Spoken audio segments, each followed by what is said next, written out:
on the topic, but moving from the interview to right here in studio, where I'm joined by Max Moshe Gibson, the founder and Israel director of Redeem the Oppressed, Nadav Sofi, founder of the Association of B'nai Israel from Afghanistan, and Farouk Saif, founder of Redeem the Oppressed. Nadav, can you explain what brought you to the conclusion that Pashtuns are indeed descendants of the lost tribes of Israel? Well, first we started to look into the subject, and we found, first of all, they are located in the right locations. Some of the locations that are in the Bible of for destination of the other tribes of Israel are found or closely meshed in today's Afghanistan. They have a tradition that is passed from parents to children, even to this very day, that they are the children of Israel. It was documented 400 years ago in a Pashtun source, The History of the Afghans. It's a book, and also by a Jewish rabbi 1,000 years ago. And most importantly, they have like dozens of Jewish customs and commandments. Some of them are very weird, like lighting candles, like some kosher laws, not intermarrying with non-Pashtuns that they keep to this very day. And we are sure it's them, like they have the best case. There might be other groups that are connected, but we think they have the best case of being like the big mess of the other tribes of Israel. And with regards to Redeem the Oppressed, can you tell us a little bit more about the activities that the organization does and is involved in? So Redeem the Oppressed has been running since 2011. Originally started as Rescue Christians, an organization called Rescue Christians. And then in 2018, we became Emergency Committee for the Persecuted and Enslaved. And then Redeem the Oppressed was started this year as an initiative to expand the program, because initially it was focused on Christians. Absolutely. And I'd like to bring our Zoom guest into the conversation to ask, Afghanistan is a terror country. That is what it's being defined as by a lot of nations in the media, in particular the West, an extreme Muslim country who opposes Israel. Do you think that activity, at least in the country, could potentially be dangerous? Of course, it is very Afghanistan has become one of the dangerous countries in the world. And we all know that where this danger came, because the root cause is Pakistan. Pakistan has created such an element in Afghanistan since 1970s. And because of that, this terrorism has controlled the entire region of Afghanistan, Pakistan, and even the neighboring countries. And it will be much more dangerous now when the Taliban is controlling the Afghanistan, because they are everywhere in Pakistan as well, and their allies are sitting in the Pakistan. And if they started sending, like Fareed was telling, that 65,000, and I guess it's more than 65,000. And if these people, trained people, come to Western world, especially European or America or elsewhere, it will be a great danger for the humanity. So it needs to be addressed in a proper forum, and America shouldn't leave their associates, their frontline warriors behind in Afghanistan. And this is the reason, because the people like Fareed are suffering badly in Afghanistan. There are many more like him. We rescued a couple of people from Afghanistan, which were around 13, 14 families, 60, 70 people. And now they are moving towards Brazil. Some of them are still waiting in Qatar, right?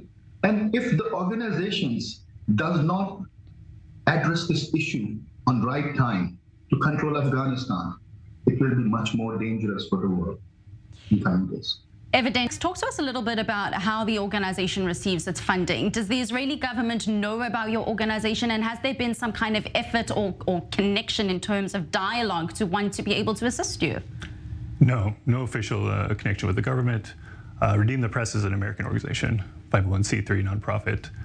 We're trying to make connections. Like, we're trying to reach out to a former ambassador, but it's not easy to reach politicians for issues that they're not concerned about. Do you think that this could be an issue? How would we make this an issue that they should be concerned about? I think doing stuff like this, awareness. We have to talk about it, spread the word. It's a two-pronged thing. You have to, if you say, I want to help Jews, then people are like, oh yeah, I want to help. But if you have to first explain, well, they're actually connected to us, and it's a little bit complicated, but they're very strongly connected to us, then, it's a Jew, let's help them. It's much harder to reach people. You need more time to talk to them.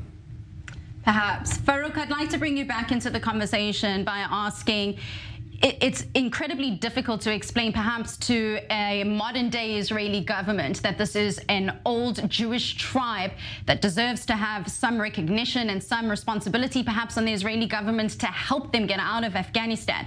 Do you perhaps think it would be easier maybe to relate to the other side of Israeli society being Israeli Arabs? Do you think by positioning these refugees as Arabs that are in desperate need to get out of terrorism, Israel knows all too well about that, that it would be able to extend a hand and help?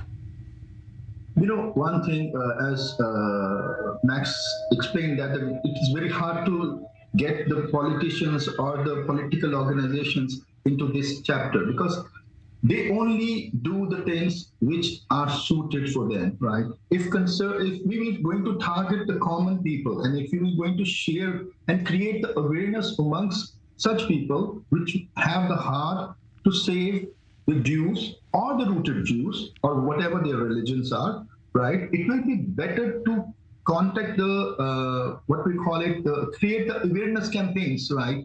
Just like you are running a program at the moment, right? And these sort of these sort of programs can create the awareness amongst the common people. And if the common people understand the issue, they can stand. But I doubted that the government should take any initiative. They know it from the decades that they are rooted with the Jews, but nothing has been done so far, and nothing will be done even in future.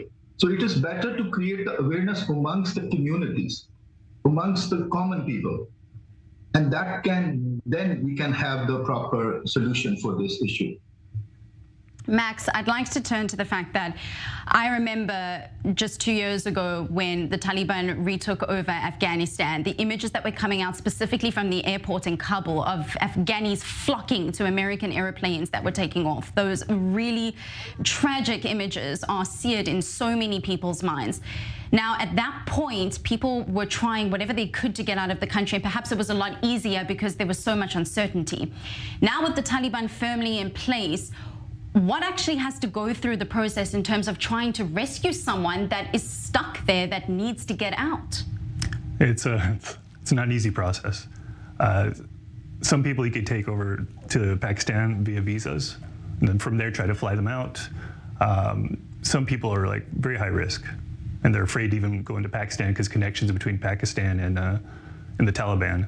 So it really depends. Like some individuals, you have to have like special escorts to get to a safe spot, and then from there move them. What do you mean by high risk?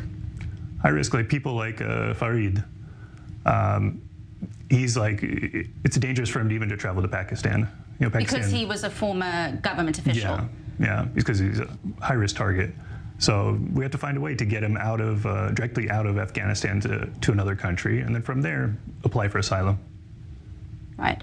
Jews throughout the years have no doubt been persecuted, particularly in Muslim or Arab countries. And so do you think by highlighting the fact that there is persecution going on by the Taliban, that even with the small Jewish community that remains there, that this could be on the agenda for trying to at least get people out of the country?